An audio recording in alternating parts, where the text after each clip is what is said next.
Bonjour et bienvenue sur la chaîne de l'art-thérapie thérapeutique.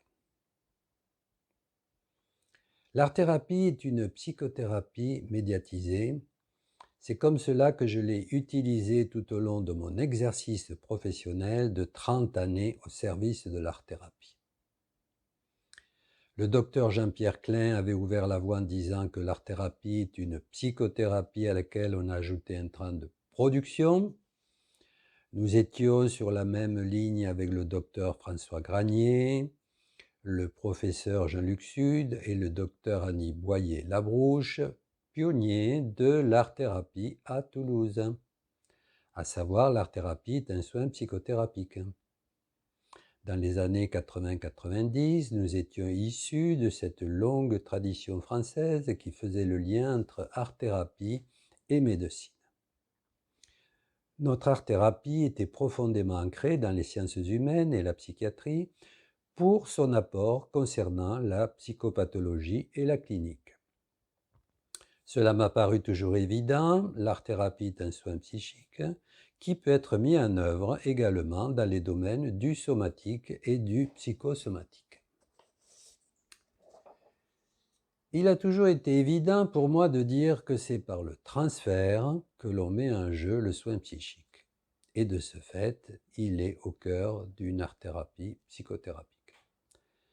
Cette psychothérapie médiatisée s'appuie sur les 5 grandes familles de la psychothérapie qui sont la psychanalyse, les psychothérapies humanistes, les psychothérapies systémiques, les psychothérapies corporelles et les thérapies cognitivo-comportementales.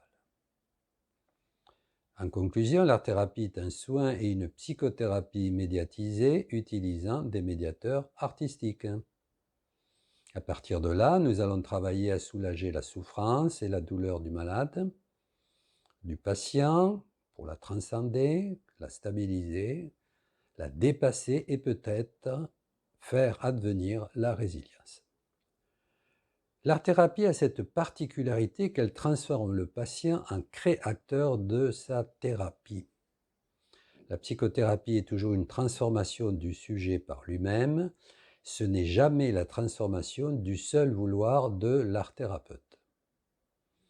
Vous imaginez sans difficulté mon effarement en voyant à partir des années 2000 que l'art-thérapie a été absorbée par le développement personnel, le coaching, le bien-être, la spiritualité et aujourd'hui par le chamanisme.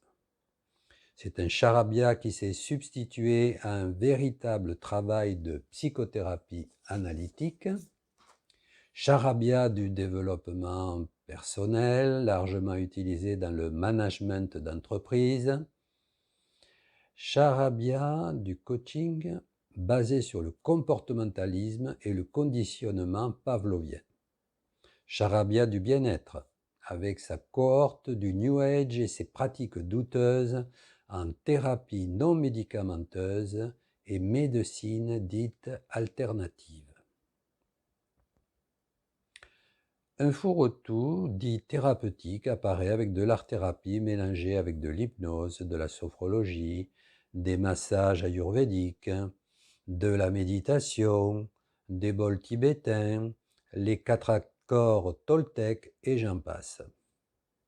Il ouvre largement le champ au charlatanisme et à la gogo-thérapie.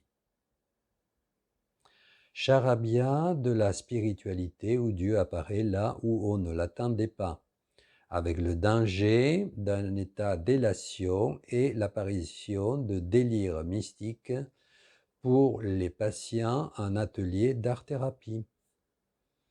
Le discours des art-thérapeutes s'est considérablement appauvri. Quant aux références en sciences humaines, les mêmes mots valises reviennent sans cesse comme le potentiel créatif, le processus créateur, la thérapie des émotions, se reconnecter à son enfant intérieur, à l'art guérisseur. Aujourd'hui, le positionnement de l'art-thérapeute est davantage celui du guérisseur que celui du soignant.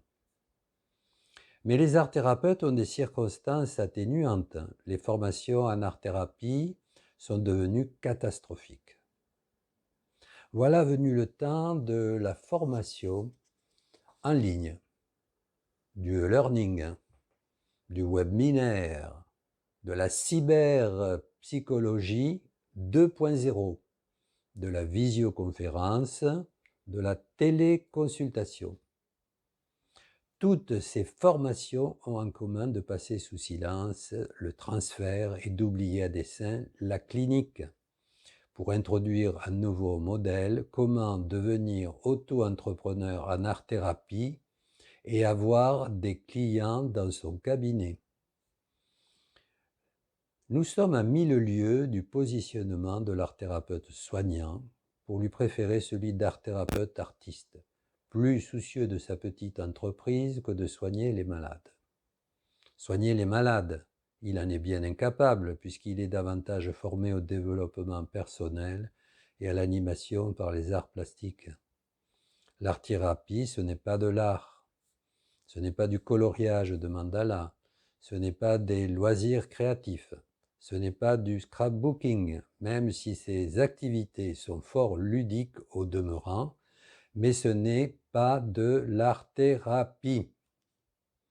Je termine comme j'ai commencé pour dire que l'art-thérapie est un soin et une psychothérapie médiatisée.